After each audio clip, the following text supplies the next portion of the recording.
Hey, welcome to the 99, a ministry of Crossroads Grace Community Church in Manteca, California. I'm your host, Heather Mahoney, and at the 99, our goal is to reach our ones far from God by equipping the 99 to follow Jesus more fully. Each week, we take time to lean into the weekend message at Crossroads by expanding further into the topic or concept in greater depth. We hope it challenges you and creates a hunger to dive into scriptures so you can know Jesus better. If you want to best engage with us, make sure to catch this weekend's message at crossroadsgrace.org/series or by downloading the Crossroads app. Welcome to the 99 podcast. We're so excited for our first podcast. Today we're joined by Preston Kalesha, our high school and young adults director and our weekend communicator who kicked off the Roman series, as well as Brian Hunt, our lead pastor. We've really been looking forward today, and we're so excited to have you join us. Brian, before we dive into the weekend message, I'd love to have you share maybe a little bit about why we're doing this, what's the story behind the name of our podcast, why are we even starting one at all? Well, thank you, Heather. You're welcome. Well, I think it's really cool for us to be able to have an opportunity to go beyond just the weekend message. And we call it the 99 because at Crossroads, we talk a lot about our one, that we exist to lead everyone to discover Jesus and follow him fully. That comes through Jesus, his parable in Luke chapter 15. But you always wonder about, what about the 99 that got left behind? And as we think about that, I think that's really the church, right? The ones are those that are far from God, but the 99 that might be close to him. And how do we continue to develop them and their discipleship? And so the 99 is about us being able to disciple people better and to be able to take a step closer so they can reach their ones more effectively. Yeah, that's good. I'm looking forward to it. How about you, Preston? What's something that's exciting to you about this podcast? Yeah, I've been psyched about this since we talked about it. I think the biggest thing for me is there's so much info to get into a 30-minute sermon. And the Bible's just rich of thousands of years of historical context and all the details. And this gives us an opportunity to talk about things that we might not have time for on stage. So I'm super excited to dive into it every week and just unpack more of the messages. Yeah, so instead of like hour and a half messages, we're just going to keep them normal and do some more fun stuff with this, right? Yeah, I'm in. Yeah, we have about maybe a 32, 35-minute message, so a lot is cut and left on the wayside. Yeah. And before we get all the way into it, Preston, since you're one of the ministries you run is high school, why don't you just take maybe 30, 60 seconds, tell us something great that's going on in high school right now? Yeah, one of my favorite things to brag about our high schoolers is they are in leadership everywhere. And it's not just the church. Like, for what it's worth, they are all over the church. We've got like over 60 students that serve just in kids ministry alone, like every weekend, which is really cool. But they're serving all over the community. They're serving in nursing homes. They're serving in their schools. They're in FCA leadership. They're in student leadership and student council. Like, we have so many leaders that are here at the church that are loving Jesus and loving people because of it and are like making an impact in leadership from the top down. So we have a phenomenal group of high schoolers that I just love to brag on them all the time. Well, we both have high schoolers, so we would encourage you to brag on them. They're both in leadership. Like, they both lead things. It's amazing. So it's good. Oh, yeah. And if you're a student listening or you're a parent of a student listening, make sure you go to crossroadsgrace.org/HS to check out all that's going in our high school ministry, how you can connect, you can grow. All right. Here we go. We're diving in. We're learning more. We're digging deeper. And as we start that, my first question for both of you would be, what study Bible are you currently using? And if you're looking for a commentary or digging deeper, where do you normally go? Which commentary do you turn to? Well, since you did the message this weekend, why don't we dive in? What's your go-to, bro? My go-to, when I start a message prep or anything, it's always the Zondervan Exegetical Commentary series. Like, that's what I dive into. They've got a different one for each book, and they have so many different, so many preaching aspects about it too, and really practical applications and just rich of historical context. So Zondervan Exegetical is the go-to for every message, and especially this one. Yeah, it's hard because there's so many options that are out there. You could go forever. I use the Logos software for pretty much everything that I do. It's got every commentary you can imagine that's all in one spot. I don't say it's the best as far as like being able to interact with it because it's not very intuitive, but once you find what you need, it's really good. But my favorite study Bible is always either the Life Application Study Bible or the NIV Study Bible. I also love to go to a good Warren Wiersbe for some good commentary. He's the pastor's pastor, which I love, and really is always helpful. But and I'm an NIV guy. That's what I preach out of. So New International Version, which I really feel is what I would say the lion's share of people remember Scripture as. That's usually the versions that you hear the most. Yeah, it changes sometimes because depending on what you want for that week's message or something you're diving into, maybe the ESV might be better, or a New King James, or maybe the King James if you're watching out there. So I don't know if you'd watch a podcast. Do you watch a podcast? You could probably watch a podcast. Yeah, if we were right? cool in videoing this, but Yeah, I didn't shower. audio so all the way. probably be Let's better if go. we Your did that, hair is so. really messed up right now, bro. It's a hot mess. It's It's a a hot mess. It's a little situation. humid. It's a little humid. You know whose hair is amazing? I don't know if you've seen it. Molly Madrid has got great hair, right? Wouldn't you say? Oh yeah, she's in our media department. You Yeah. should see her. She's out there taking photos, videos on the Yeah. weekend. We Yeah. actually recruited her to work with our high school students just because her and her co-leader have bright red hair. And so we that's wanted awesome. like the dynamic Jealous. duo of Yeah. the redhead freshman girls group leaders. And I heard it's going extinct, so we need to celebrate it while we can. Yeah. At some point we need to have Molly on here. I Yeah. think to talk about just hair care products, but in general. But Yeah, the hair care products for sure. It's going to help you guys in your walk with the Lord. You're going to follow him more fully. Hey, Preston, I love this weekend's message. But when you were telling your story about Cass and she gave birth at 2 different hospitals and one was a great experience for you and one was kind of uncomfortable, I really kept thinking, I wonder if he told Cass how uncomfortable he was or if he just kind of kept it in and let it be her day. So the problem with me, if you don't know, I love to talk. I mean, it's just one of my favorite things. And so what that translates to sometimes is uncomfortable talking in the moment of, oh, you're in so much pain, you're giving birth, let's distract you with the conversation. And sometimes it may or may not have been about how uncomfortable I was. And that didn't fly too much. It wasn't the best way I could have supported. But yeah, you feel, here's the deal. When you're in the room. yeah, what's the deal? Yeah, when Let's you're get to in the deal, room please. and your wife is giving birth, you feel like, the way I've put it is you feel like a dumb, useless man. Like you can't do anything. You're so useless. Like I tried to hold her hand and get off me. It's like, okay, my bad. So, Valid. in hindsight, I shouldn't have said anything, but I did let her know the night after she birthed our son into the world. Man, what a cramped little chair I'm in. So that's my bad. So she had to birth your son first before you were going to.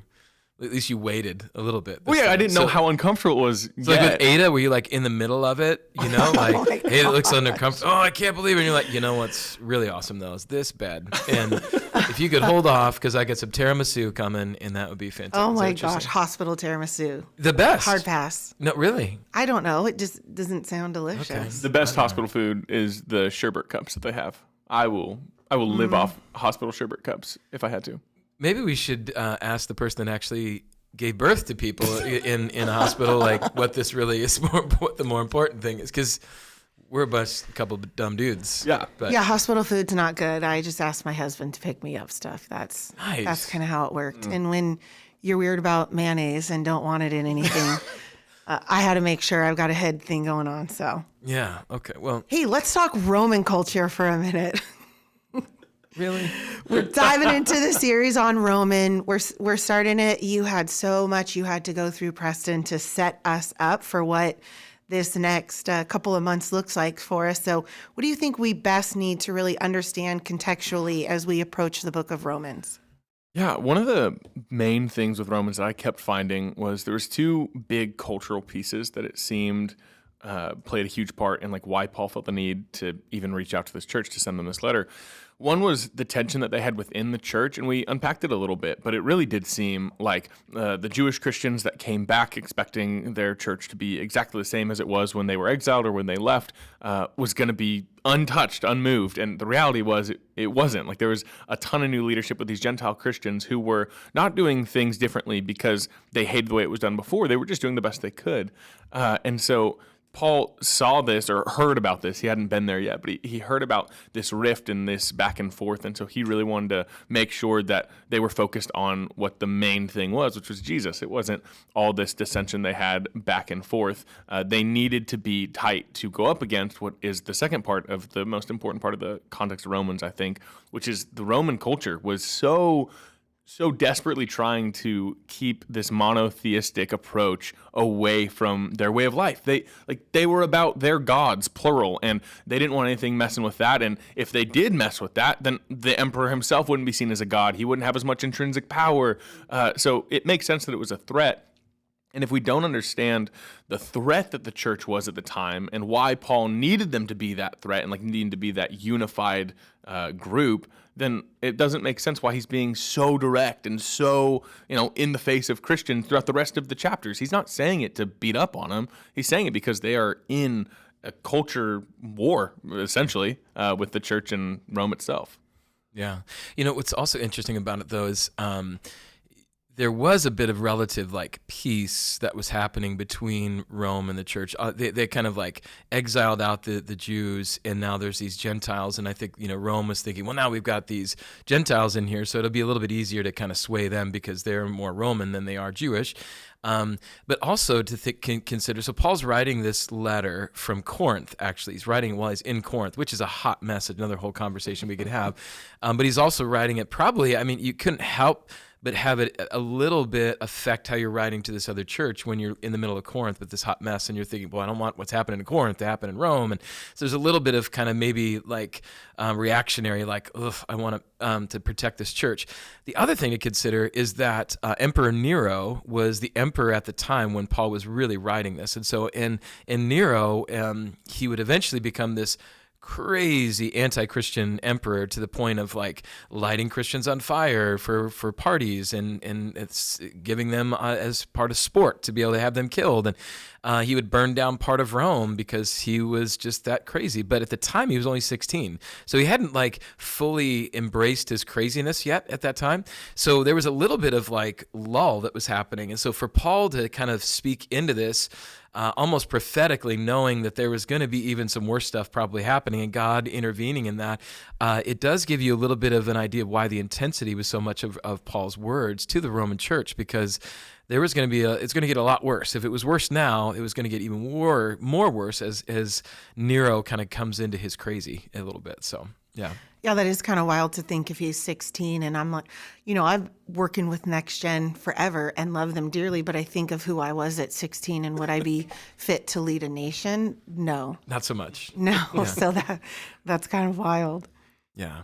Yeah. So I think all of that is important to keep. So when you read the Bible, if we kind of come back to discipleship and, understanding context is super important. And you say some great lines in your message just about the reality that this wasn't written to us. It was written really for us. And this idea for us to kind of embrace this idea that if we look at the contextual context of Rome in that time, we can then apply it to what we have now. But you need to appreciate what's happened in the time before you can apply it to now. Wouldn't you say? Yeah, that's what's so fascinating about studying more than just the written words. The written words are the breathed word of God, and that's incredible. And we can shape our lives around what it says.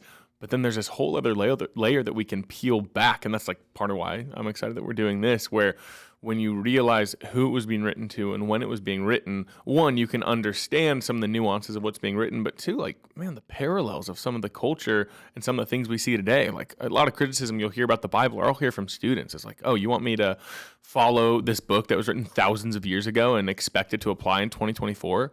It's yeah, man, that's what history does. History repeats itself over and over, and when we start to look at the pieces of history that the Bible is speaking directly to in the moment, in the time, by the people that were there, it so often matches one-to-one what we're experiencing. And even if it's not one-to-one, we can pull these principles that are just the same because humanity doesn't change that much. We still see all the same stuff. So, I think understanding what Rome was about and what the church was going through is paramount to understanding how we apply it to what we're going through and what our church goes through and the big C, the world church is going through. So that's why I love unpacking it. Yeah. I would just say this last thing, just that I think there's a really the reason Paul was so adamant about the Roman church was the fact that the impact that that church could have on the rest of really the world. It was like the center hub of everything that they were having in their little Mediterranean world that they were talking about. Like, so he saw the impact that that church could have on other churches and other communities.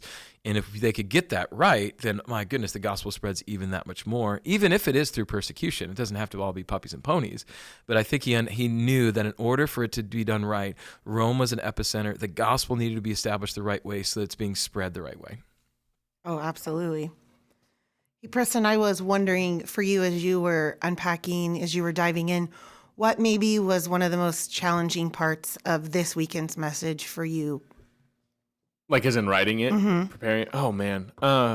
John Piper he's been one of the top pastors for a long time. He spent 4 straight weeks, like 4 sermons. His sermons are like 45-minute. They're out. Like he spent 4 straight weeks on Romans 1:1. I was like, all right, now we got to Romans 1 through 17. So just figuring out like what is the most important pieces to pull out from this whole historical context, and really just trying to figure out, okay, how do we set ourselves up to talk about being unashamed of the gospel as we unpack this incredible theological work. So figuring out what is the most important things and what matters for people's understanding throughout the rest of Romans. I mean, that's why we set it up this way, right? Like we want to give people the firm foundation of being unashamed. Yeah. Well, and there's no way that you can get through Romans unless you do John Piper 4 weeks on each verse before you and I die or any of us die. It's going to take a long time. And so you have to kind of make some determinations on how you're going to kind of get through the text. And I'm excited about how the pace that we're going to go through it, because I think there's an implied sense that you're going to have to go and read some stuff on your own in between Sunday or Thursday, depending on when you come to service. And that's a good thing, that we're not going to tell you everything. We're going to tell you the kind of this key aspect, but man, go and read for yourself. And again, that's what discipleship's all about. It's what are you doing with what God's told you to do? Oh, yeah. And at the end of each service, normally we have a tag you're it. But Preston, remind me what it's called for this sermon series? Yeah, this series we've got Your Walk This Week, which is exactly what Brian just said. It's all about how are you improving your walk with Jesus this week. It's not our Christianity isn't a Sunday to Sunday experience. It's every day. It's every minute. And so figuring out, hey, how can we equip our people, our church, our congregation, ourselves even, to walk with Jesus as best as we can throughout the week. So yeah, I'm excited about the idea that we are challenging people to say, hey, dive in on this on your own. We're not going to get to every piece of every word of Romans, but that's what we get to do at home. That's what we get to equip people to do. Yeah. Yeah, I'm excited to do that too. A lot of times I find myself during my quiet time in the week following the tag you're it, the parts that, apply. It's like read Psalms 8 when, we just did the mixtape series. Preston, at one point during your message, you said the opening of Romans makes it clear Jesus is the only thing worthy of being our main thing. So my question to you is, when did this play out personally in your life where you realized Jesus needed to be the one main thing in your life? Oh, man. Yeah, this is a story that I told a high schooler recently, actually. I remember, so I've been with my wife, I've been dating my now wife, Cass, since freshman year of high school. And so all throughout high school and all throughout college, like the main priority was Cass. I mean, that was that's why I went to church as much as I did. That's what I planned my summer and my schedule and my school, my class around. It was all around Cass. And I was a believer. I went to church. I was very much in the Word, and I would say I was definitely a Christian, but Cass was the number one priority. And I remember sitting in a conference when I was in college once, and the conference had nothing to do with relationships or anything. So I don't know where my mind was, but I was sitting in this conference listening to the speaker talk about a book that had nothing to do with this. And I remember just breaking down in the front right row of this conference room, trying to be really quiet, but I was just crying out of nowhere because it hit me that I loved my wife, or at that point, my fiance. I loved my fiance more than I loved Jesus, or more than I cared about Jesus. If I had to pick who to be with, I would have picked Cass at that point. And it just, something inside me just broke in that moment of how wrong that was. And it's not wrong to love my now wife as much as I possibly can, but she can't be priority over Jesus. And I remember sitting there having this moment where I said, fine, you know what? I will give it all up to you, Jesus. Like in this moment, I will text my in-laws and apologize. I will call, the wedding was in like 3 or 4 months. I was like, I will call it all off. I will walk out of this room and call Cass right now. I will call her parents and her dad and apologize and pay them back. I will walk away from it all. Jesus, you just tell me. But like, this is the first time I'm giving it to you. And as close to as clear as I could hear God non-audibly, I had this wave of peace and release of just, it's okay. Like, this is what I was wanting. This is what I was looking for. And it was so, like I said, I don't remember anything else from that conference.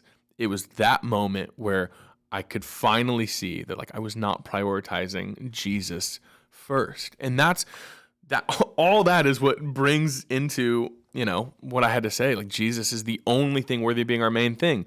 And it's not fair to Cass for me to make her my main thing. She can't hold the weight that Jesus can about being the main priority of my life. And I can't do that for her. I really can't do that for her. Right. So that was just, it changed the trajectory of my life, both as a Christian and follower of Jesus, but also as a husband, as a father, where I can love things with the entire of my being. But if it steps above Jesus and my discipleship to him, they can't hold that weight, and that's not fair to them. So yeah, that's why it all comes back to like Jesus is the only thing worthy of being our main thing. Yep. And at Crossroads, actually, we have something called the pyramid of priorities. Brian, maybe you can kind of unpack what that means. Yeah, when you were saying that, the first thing that came to my mind was this idea that our pyramid of priorities is God, spouse, kids, and everything else starts with God and works its way down. If it starts to get out of order, the pyramid falls apart. And usually what happens is that we see our lives fall apart. It's because we place God in a position that he wasn't meant to be, and those other things in positions they weren't meant to be. And it's bound to fail. It's just bound to fail because God is designed us to have him be the priority in our life more than anything else. Absolutely. There's another quote, Preston, from your sermon that I wrote down, and it said, everything in Romans is to aid in the pursuit of discipleship of Jesus. So my question to you, Preston, to you, Brian, is how can we aid ourselves in the pursuit of discipleship? Where might someone start? What might that look like? Well, with high schoolers, it seems so simple, but if a high schooler says, hey, how do I connect with Jesus better? How do I follow Jesus better? Even if they're brand new, like, okay, fine, I'll do this Christian thing. What do I do? It's read the Bible. Like that is, I know it's so simple and it's been said a billion times in churches, but like that is, if you want to improve your discipleship to Jesus, if you want to improve your walk with him, evaluate how often you're in the scriptures. Evaluate how often you're in his word. Like we believe that it is the breathed word of God in text form in front of us. And if you want to know more about how to follow him, just read what he has to say. Most of the time I'll point students to the Sermon on the Mount, which is just nonstop Jesus. Here's how you live. Here's how to be a better disciple. Here's how to be a better person. Here's how to make life better. Here's these challenges I have for you. So I will typically just tell students, how often are you reading the Bible? If it's 0, start with a day. If it's a day, move to 3. If it's 3, and get to the point where you're in the word daily. And if you don't know where to start, I always just start in the Sermon on the Mount, man. Jesus' words rock. Yeah, I always think of discipleship this way. It's discipleship is really die to self, is what discipleship is about. And the more that we can start to embrace this idea of as I follow Jesus, I'm actually like dying to myself. You start to see things a little bit differently. And so in other words, if I'm given the choice between what I want and what Jesus wants and they're different, then I'm going to start just choosing Jesus. Or if what the culture says, this is what you should be doing and all this, instead I'm just going to choose what Jesus says. And I was talking to a friend of mine the other day with that kind of that mentality that as you follow Christ, like that's actually what you've been called to do, is to just continue to follow him in all areas of your life. And so part of discipleship, as you read your Bible, as you pray, is that as God is telling you things or you're seeing a disconnect between your life and his life, is taking those incremental steps towards him. And it might not be where you take the giant leap, but man, what are some incremental steps that you can be taking in order to be more like Christ? It's the whole reason we say tag your it every week. It's the idea of what are you doing with what God has called you to do? And so discipleship is really that. What am I doing that God has called me to do? So discipleship is really die to self, is what we're trying to get at. And that's hard. It takes a lifelong. I mean, all of us at this table, we could probably say that we're still working on that. But it is worth it every time to be able to follow him. So, yeah, I remember talking to actually our next gen worship leader, and she was talking about just like choice she was making to be a better disciple. And one of the things was like, hey, I want my Spotify rap to look like a Christian. And like that was just one basic thing that I talk with high schoolers all the time about, like, well, am I allowed to listen to this type of music? Or I want to be a part of this type of thing. And the question is always like, are you making what you want and your focus the priority? Or are you just dying to what you want and saying, no, Jesus, like, this is what you want from me. This is where I will go. We don't always have to just downright agree, but we obey, and turns out it always works out better for us when we follow Jesus. We always end up in that place of saying, oh, shocker, you were right, the one who knitted me in my mother's womb. Yeah.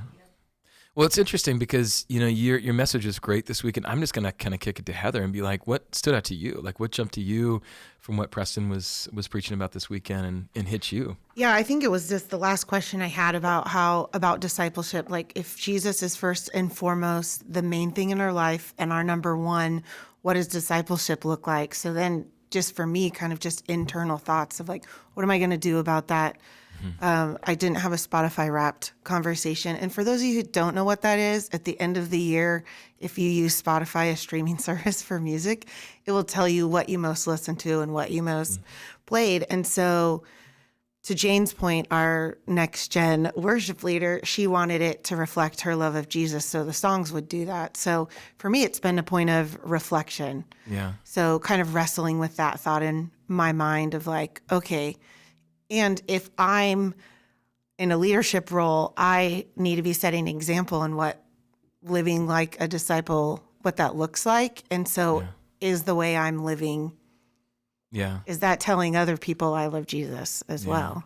Yeah, I totally, as a leader, we feel that pressure, don't we? Like the eyes that are on us. And I also would say that anybody that's listening to this, you should probably know that people are watching you too, right? As you're in your workplace, or you're hanging out on the job site, or you're driving a car right now. If you're road raging, people are watching you, right? There's this thought that you somehow are insulated from all this, but everything is a witness for Christ. And what jumped out to me from myself was this really asking myself, am I ashamed of the gospel?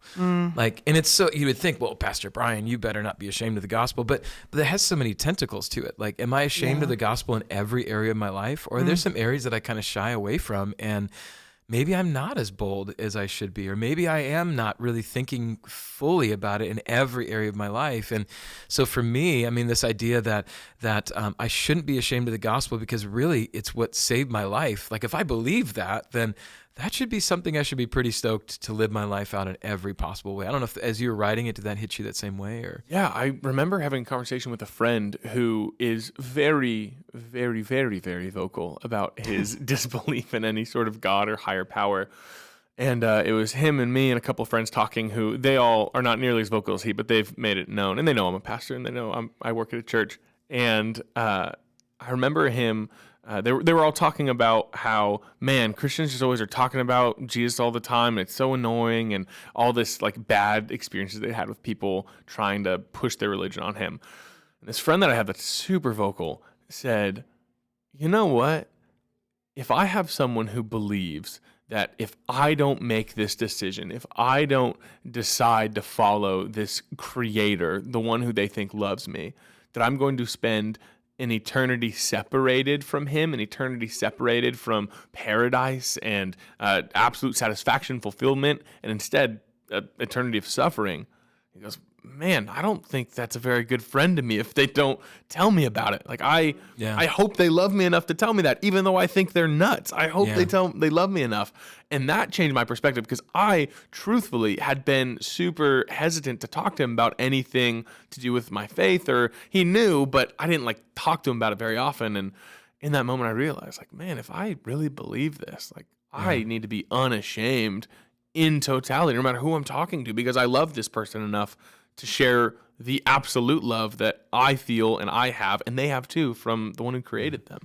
Which is why Romans is just like so intense, because Romans 10 is everything what you're just basically talking about right now. Like, that's as we jump to that, and the also the reality that it's not easy. And I do think that what is so great about the book of Romans that we're going to see over and over is that Paul doesn't sugarcoat things. He's not going to say, oh, you know what, just get your get out of hell free card, accept Jesus, and then coast through life. No, he's going to say, okay, we're going to need to press in on some stuff. And to press in on a church that's in the middle of Rome with all of this impending doom that's over the top of them, but yet he's not calling them to relent in any way, shape, or form. In fact, he's actually telling them to lean in a little bit further. And so we as Western Christians that really have no idea what persecution's about, like in any form, you know?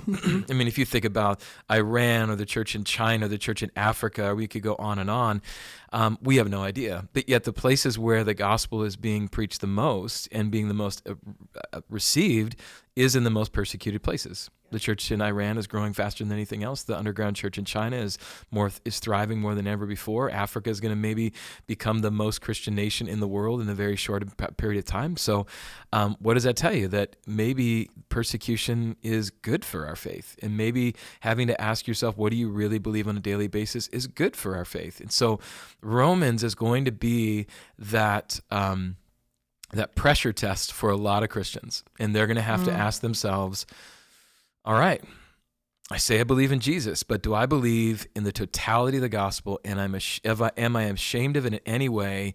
And if I am, what does it look like for me to not be ashamed, but to be confident in who Jesus is? So that's a lot, but yes, I agree. You know, something I was reminded of, Preston, when you were sharing, and then Brian, you just said something, is I had another youth pastor talk to me one time, and he was telling me about how a new student had come to camp, got saved, was so pumped, was like, I have to go home, I have to tell my friends, and went home and told their friends, and their friends were all like, oh yeah, we already knew that. And he's like, and you didn't tell me?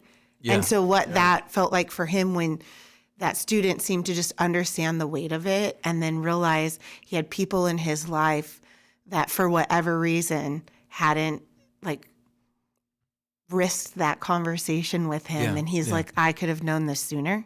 Yeah. I could have lived this life sooner. So that always has been a little bit of a check for me. Yeah.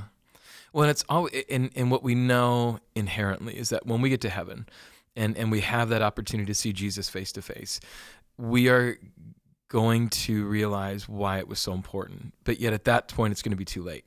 Right. So, So Rick Warren, he famously says there's two things that we can never do in heaven. We can never sin, and we can never tell anybody about Christ. And that has always just rocked my world a little bit. And I feel like, as to your point, Preston, about if you really want to follow Jesus and be a disciple, read the Bible, because the Bible is going to open your eyes to what can be and what will be, but it's not going to tell you exactly. It's just going to tell you, I just need you to have faith, right? Hebrews 11:1 still is true. And so we've got to stay connected to that, but it is incumbent upon us as Christians and those that say that we believe in Jesus to not just have a faith that we check a box on, but that we actually live our lives out to do something with.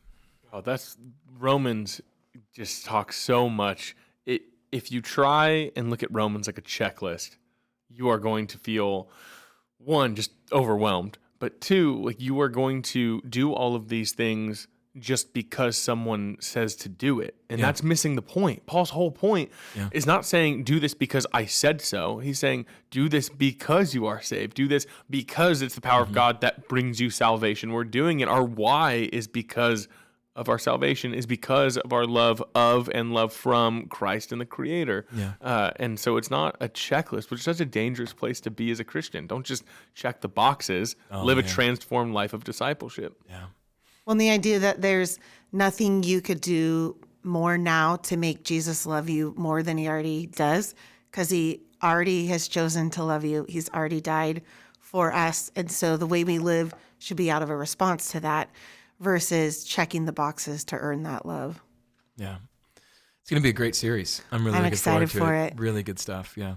Hey, Preston, towards the end of your message, you said something, and I was hoping you could kind of unpack this. I know we're about to wrap up, but you said no matter what the culture says, no matter what the world says, no matter what the opposition says, we have nothing to be ashamed of because this message of salvation isn't ours. We are not the linchpin of salvation.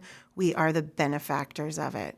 It's really good stuff. I want to hear more about this. So good. It's really good. Yeah. I think that, for what it's worth, what you talked about earlier, Heather, is kind of where I'm going with that, which is like we are not what salvation hinges on. It is not what we do or how good we are or any of that. And yes, we all, like the faith without works is dead. Like works will come out of our faith. But that's not what saves us. It's not how much we do. It's not even how much we tell people of it or like how much we can convince other people of Jesus. Like salvation isn't for us because we did something to earn it.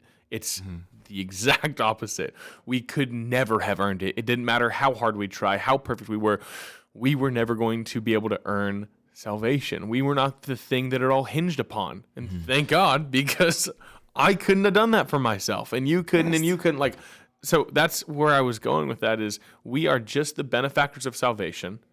So we have no reason to brag on our salvation because of our own works. We can only brag on the God who gave us that salvation. And that's where we should be living this unashamed life. That's where our life should be completely outwardly just pointed at, hey, I am doing everything I can to love God and show others how he loves me because of what I received. We are just benefactors. Brian, you and I were having a conversation where you gave this example of if someone saved your life, you would be unapologetically praising that person for saving your life, no matter who that person was. Yeah. And we have that more than just saving our life, but saving our entire beings, our entire souls to be with him forever. So, thank goodness we're not the linchpins. That would be tough. Yes, absolutely agreed. Man, thank you guys so much for your time. We hope you stay tuned for next week's broadcast. Brian will be preaching on the second half of Romans 1. So, Brian, can you give us maybe a little bit of teaser of where you're headed next week? All I'm going to say is that it's going to involve lightsabers, so it's going to be amazing.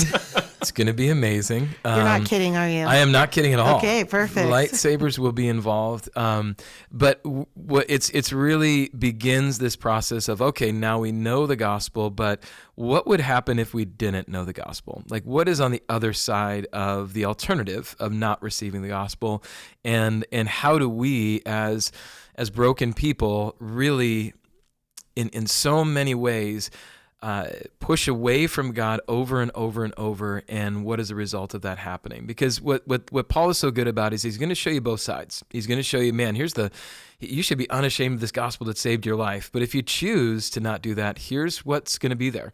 And so we'll talk about that next week. We'll have some lightsabers. We'll have some fun. But I do believe that you should bring a buckle and buckle up, because it's going to be one of those weekends where you're going to get stretched in a good way. And I can't wait to talk more about it on the 99 next week. Well, looking forward to it. Thanks for your guys' time today. And thank you, everyone who's listening. See you next week. Thank you for joining us today for the 99 podcast. We hope to see you next weekend at Crossroads on campus or online for one of our 4 services. To view our service times, be sure to check out our website at crossroadsgrace.org.